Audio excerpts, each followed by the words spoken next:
creatividad, a veces le llamaban el furor que tienen los artistas poseídos por las musas y que imaginan grandes cosas, y que empieza a dar a los escritores un estatus por encima de lo normal. Entonces Alfredo hablaba de cómo podemos trascender la normalidad. Hay dos maneras de trascender, y es algo sobre que en alguno de mis escritos he querido insistir mucho. Tú puedes trascender la normalidad por considerarte excepcional, o puedes trascender la normalidad por considerarte extraordinario. Considerarte excepcional es cometer lo que Kant define como el pecado. Para Kant, el pecado es establecer una regla y considerarte una excepción a ella. Y eso es lo que hace el genio, que considera que es autolegislador. Él no respeta las leyes de la naturaleza, porque él crea unas nuevas leyes. Eso es el genio. Y por tanto, el estatus del artista que se considera genial, y todo artista, de una manera o de otra, participa de la idea de genio, es la de considerarse excepción. Y de pronto encontramos un individuo que no se considera excepción, pero sí trasciende la normalidad, y que al no considerarse excepción admite las reglas que son de común cumplimiento para cualquier hombre y mujer que vive y envejece, que es del común de los mortales, que somos todos, pero asumiendo las obligaciones propias y los deberes propios del hombre, de su condición de hombre, de ciudadano o de español. Sin embargo, sale de la normalidad porque hace lo que todo el mundo hace, pero en sumo grado. No exceptuando de lo que todo el mundo hace, sino asumiendo lo que todo el mundo hace, pero en sumo grado. Y ese es el extraordinario. Y a mí me parece que Cervantes cuadra exactamente en la figura del extraordinario y no en el excepcional. Y el ser extraordinario te permite asumir las reglas comunes de convivencia para llevarlas a un extremo, no para negarlas. Y entre esas reglas está la cortesía, la urbanidad. Hay en el famoso libro de Américo Castro, El pensamiento de Cervantes, recuerdo un pasaje que luego he utilizado, que dice: Don Quijote nada repugna más que la descortesía, y Cervantes también. Y ahí la palabra que más repite Don Quijote posiblemente sea la de la discreción y comedimiento. El estar comedido como virtud positiva, la urbanización de los instintos, la reglamentación de las relaciones interpersonales, el aceptar las normas de urbanidad, el no creerte un genio, un rebelde, un transgresor, sino ser un ciudadano que no tiene mejor estatus que el de los demás, sino en todo caso más obligaciones, pero no menos. Y pienso que en Cervantes hubo una posibilidad en la literatura occidental que se frustró, que se canceló, porque fue por la vía no de lo extraordinario, sino de lo excepcional, con alguna excepción. Yo creo que otra excepción de literatura encantadora y literatura cortés es Jane Austen. La sutileza en la crítica y tal es maravilloso en Cervantes. Sí.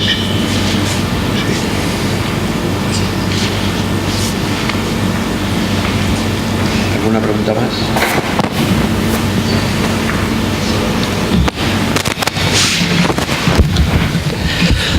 Buenas tardes. Yo quería incidir sobre algo que se ha dicho respecto a Cervantes como erasmista primero y contrarreformista después, lo cual pues no deja de ser un poco contradictorio quizá, o acomodaticio por parte de Cervantes. Y quizá considerando que podríamos considerar que el Quijote es una obra erasmista y el Persiles en cambio es una obra contrarreformista. Sencillamente me cuesta como combinar los dos aspectos y me gustaría que comentaran al respecto qué opinan. Gracias. Por alusiones, sí. Tal vez deberíamos haber hablado más del humanismo en esta mesa, lo estábamos comentando ahora mismo, ¿verdad? Que podríamos cerrar hablando del humanismo. Bueno, sin duda alguna, Cervantes es un autor erasmista y bien empapado de erasmismo, y hay gente que no está de acuerdo con esto, pues bien por ellos, no tiene mayor trascendencia. Solo quiero puntualizar una cuestión.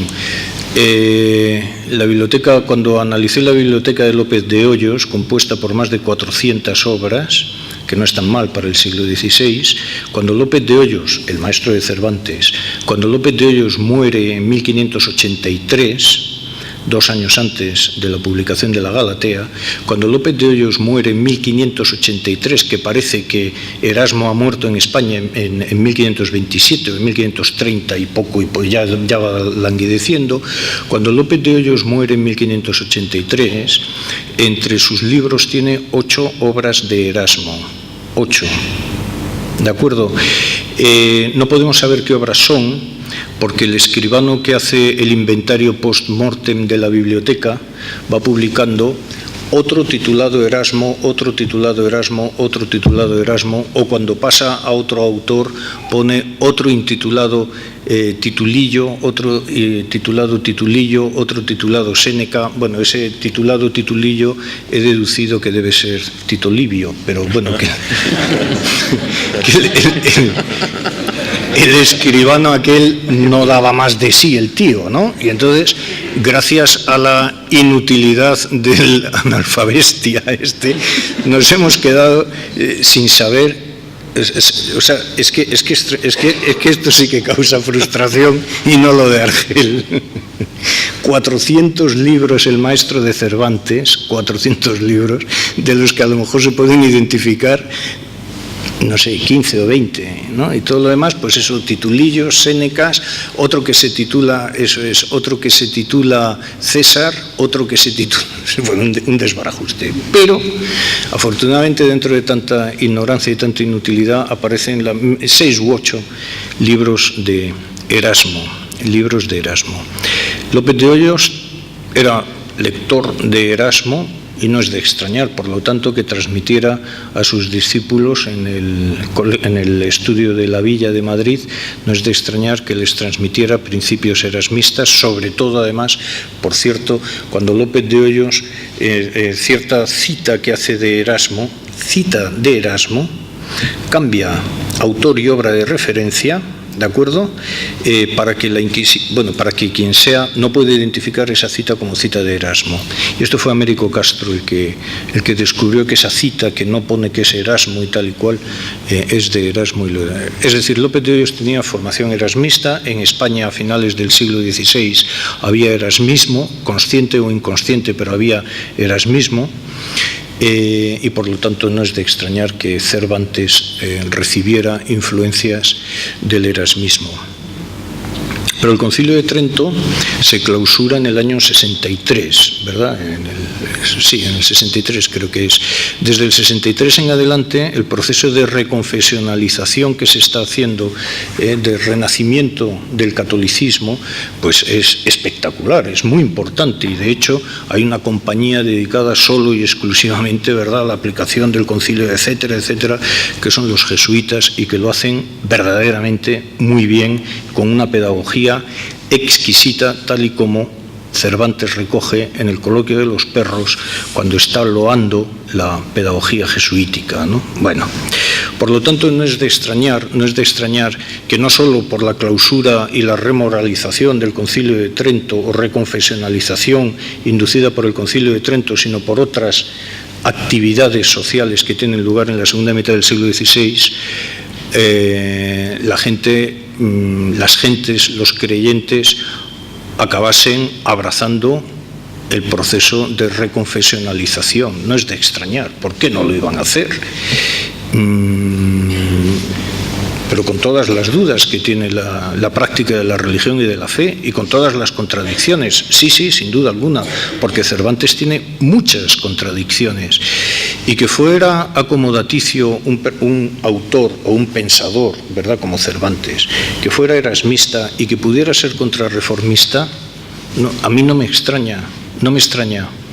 tanto que hay textos absolutamente erasmistas en Cervantes y hay textos perfectamente contrarreformistas en Cervantes, como son los versos dedicados, por ejemplo. Lo último que él escribió, además de la dedicatoria al conde, lo penúltimo que él escribió es una laudatio a una monja profesa, y lo anterior es a Santa Teresa de Jesús, o sea que no tiene por qué haber nada. Que fue acomodaticio, sí, es que Cervantes fue acomodaticio. Américo Castro lo llama hipócrita. ¿De acuerdo? ¿Fue acomodaticio? Sí, sin duda alguna. Por ejemplo, la española inglesa debe leerse como una obra en la que justo en el momento en el que se está firmando la paz con Inglaterra, después de las guerras desde 1580 hasta 1605, justo en el momento en que se va a firmar la paz con Inglaterra, aparece la española inglesa, cuando se están celebrando en Valladolid las fiestas por las firmas de la paz y el natalicio, por cierto, del que será Felipe IV. Y la española inglesa lo que está defendiendo esa obra es que más vale una paz, quiero decir que se puede firmar una paz con los enemigos viscerales de antaño. Léase, propongo, ¿de acuerdo? Léase así.